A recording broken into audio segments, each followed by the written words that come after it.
नमस्कार दोस्तों, देखो उत्पाद सिपाही में बहुत बड़ा मोड़ आया है। अभी उत्पाद सिपाही को लेकर के आज जो अपडेट आई है उसे मैं आप सभी लोगों के पास चर्चा करने वाला हूं।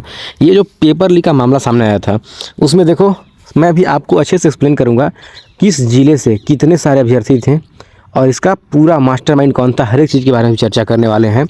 तो चैनल को भाई सब्सक्राइब करके रखना, क्योंकि बहुत अच्छी इन्फॉर्मेशन लेकर के मैं अभी आ गया हूँ आप लोगों के पास। क्या आप जानते हैं कि जिस वर्दी को पाने के लिए आप दिन रात दौड़ लगा रहे हैं उसे चंद लाखों रुपयों में बेचने की तैयारी हो चुकी थी। जी हाँ, उत्पाद सिपाही भर्ती परीक्षा में एक ऐसा खुलासा हुआ है जिसने पूरे झारखंड और बिहार को हिला कर रख दिया है। 166 गिरफ्तारियाँ, मास्टरमाइंड का जाल और 10 लाख का सौदा। आखिर कैसे स्थानीय युवाओं की नौकरी पर बाहरी गैंग ने डाका डाला है, आज के इस वीडियो में हम इस पूरे स्कैम की एक एक परत खोलेंगे। तो रांची सिविल कोर्ट में पेश किए गए इन 166 आरोपियों की कहानी हैरान करने वाली है। मज़ेदार बात यह है कि ये परीक्षा सिर्फ झारखंड के स्थानीय लोगों के लिए ही थी, लेकिन पकड़े गए लोगों में 20 युवक बिहार के हैं। आप सोच के देख सकते हो, विज्ञापन निकल रहा है झारखंड में और पकड़े जा रहे हैं बिहार के अभ्यर्थी, और जो सेटर हैं वो भी बिहार के ही हैं।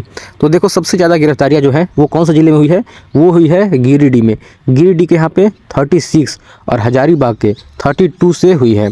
इसके अलावा चतरा, रांची, पलामू और जमशेदपुर जैसे ज़िलों में भी भारी संख्या में अभ्यर्थी पकड़े गए हैं।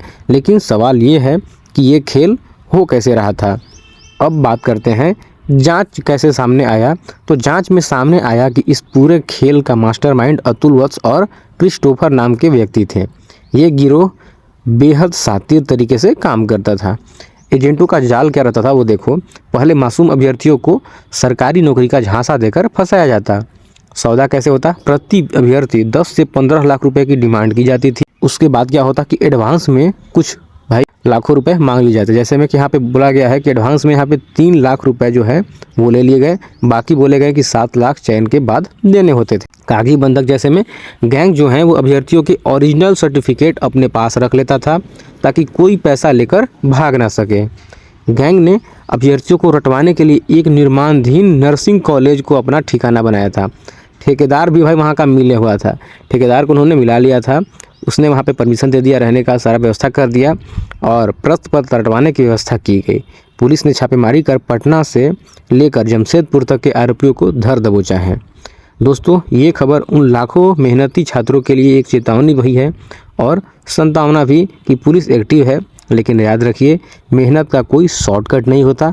अगर कोई आपसे नौकरी के बदले लाखों की मांग करता है तो वो आपको वर्दी नहीं, सीधे जेल के सलाखों के पीछे ले जा सकता है।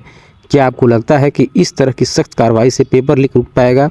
अपनी राय कमेंट बॉक्स में ज़रूर बताएं और इस वीडियो को हर उस छात्र साथ शेयर करें जो दिन रात तैयारी कर रहे हैं, क्योंकि झारखंड में जो हो रहा है वो आप लोगों को अच्छे से मालूम है कि किस तरीके से उत्पाद सिपाही को लेकर के अभ्यर्थी इंतजार कर रहे थे और जा कर के लास्ट में इसका अपडेट आया। अभी मैं आपको बताता हूँ कि कौन से ज़िले में कितने अभ्यर्थी भाई इसमें शामिल हुए थे, क्योंकि सबका जिलावार यहाँ पे आ चुका है लिस्ट।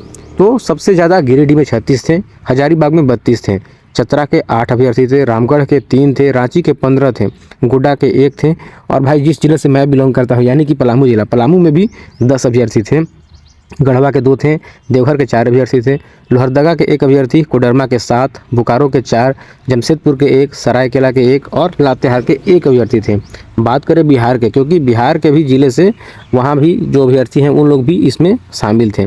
जैसे में भोजपुर ज़िला था बिहार का, वहाँ पे 6 अभ्यर्थी थे, रोहतास के 1 अभ्यर्थी, बक्सर के 3 अभ्यर्थी, औरंगाबाद के 2, वैशाली के 1 और नालंदा के 2 अभ्यर्थी, अरवल के 1 थे, पटना के 2 थे, गया जी के 1 और भागलपुर के 1। बिहार में भी लगभग कुल 20 अभ्यर्थी थे जो कि इसमें शामिल थे। तो ये अपडेट है जो कि भाई फाइनली पेपर में आया है। कुल 166 अभ्यर्थियों को जेल भेज दिया गया है। कल ही सिविल कोर्ट में उन लोगों को पेश किया गया था और अब उन पे मुकदमा चलेगा और अभी इसमें लंबा मुकदमा चलेगा तो उनको भी जेल भी काटना है। और जो भी इसमें भाई दोषी पाया गया उसे लंबे समय के लिए जेल जा सकता है। और उसके साथ साथ अब तो वो अभ्यर्थी जेएसएससी का एग्ज़ाम में बैठ भी नहीं पाएंगे। तो कितना बुरा हुआ भाई ये, खासकर झारखंड के अभ्यर्थियों के लिए। जो झारखंड के निवासी हैं उनका तो एक ही सहारा है जेएसएससी। वो जेएसएससी जो भी विज्ञापन निकालेगा उसमें वो बैठ ही नहीं पाएंगे। तो समझ जाओ सरकारी नौकरी तो उनके हाथ से चली ही गई। इसीलिए इस तरीके की चीज़ों से जितनी हो सके दूरी बना के रखिए। ये सब चीज़ बिल्कुल भी गलत है। तो आते हैं एक और नई वीडियो के साथ, तब तक अपना ख्याल रखना दोस्तों। Good bye and thanks for watching.